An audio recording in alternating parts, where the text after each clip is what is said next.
my mom was just looking around in the Seven Oaks webpage and found some camps, I think. I just wanted to try welding and see what it was like. My mom and my brother, my little brother, we were just sitting on the couch talking about stuff, and then my mom looked and then she found this, and then she said if I wanted to enter, I said yes. You guys ready to start welding? Let's do it. It's going good, and these kids are really surprising me. Some of these guys are rock stars. Right now, they're all building dice, actually, a big metal dice. We're trying to incorporate everything in the shop in their dice projects. We got some guys working with files, some guys working with grinders, some guys welding them together, some guys spot welding together, some guys drilling holes, some guys burning holes, a little bit of everything and whatever they're comfortable with. This is your TIG torch.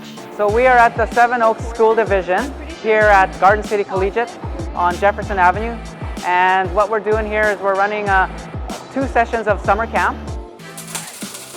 What we're doing here is giving the students a chance to experience and explore above and beyond what's going on within their daily activities. And we like to just let them know that welding or electrical or Boilermakers could be a career choice in their future if they decide to go into construction. My name's Craig Beauchamp. I'm the training coordinator with the Boilermakers Union. That's our logo.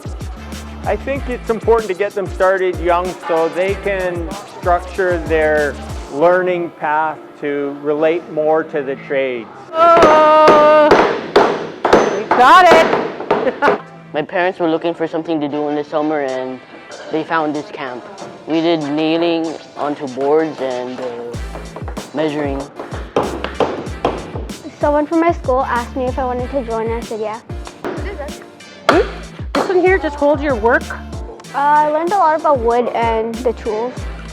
Okay, let's clamp this. They will be building wood stilts. They're also going to be making a table, and they're just really excited about that. This guard will be in place, right? So we only expose the cutter head that we need. I'm at Carpentry camp and it's fun.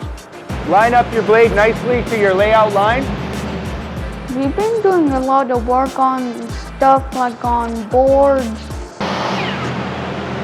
Beauty. I like the table saw, and that's my favorite, my most favorite. Lay down a little bit. So we're using what we refer to as the holy trinity of shop tools, which is the bench jointer, thickness planer, and table saw. So by using these 3 tools in the proper process, what we can do is take rough stock and mill it down to a finished surface, and then we're going to glue them all together and make really nice hardwood tabletops for a bedside table that they're going to all leave here with. That's beautiful. Can you kind of flip it around? To see the look on their face when they finish a project, it deepens me. I'm just so happy, and words can't express how I feel. Yeah. W for welding. Right on, man. Oh, you got that, eh?